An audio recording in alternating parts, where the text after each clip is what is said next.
कुणबी नोंद न सापडल्याने पाली येथील तरुणाची बिंदुसरा धरणात उडी घेऊन आत्महत्या। शिवसेना ठाकरे गटाच्या महिला जिल्हा प्रमुख मीराताई नवले यांच्याकडून कुटुंबाचे सांत्वन।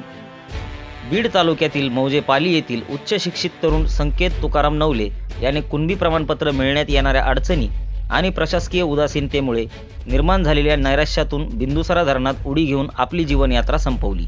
या घटनेने संपूर्ण जिल्ह्यात खळबळ उडाली असून हळहळ व्यक्त होत आहे।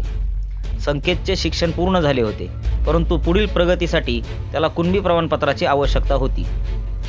संकेतचे वडील तुकाराम नवले आणि चुलते बाबासाहेब नवले यांनी सांगितले की पाली गावचे जुने रेकॉर्ड बीड तहसील कार्यालयात उपलब्ध होत नव्हते। अनेक फेऱ्या मारूनही कुणबी नोंद सापडत नसल्याने संकेत आरक्षणापासून वंचित राहत होता। याच वैफल्यातून त्याने बिंदुसरा धरणात उडी घेत टोकाचे पाऊल उचलले।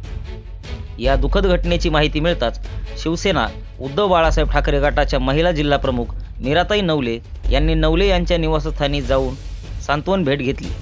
यावेळी त्यांनी संकेतच्या आईवडिलांचे अश्रू पुसत या कठीण प्रसंगात संपूर्ण शिवसेना कुटुंब तुमच्या पाठीशी खंबीरपणे उभे आहे असा धीर दिला।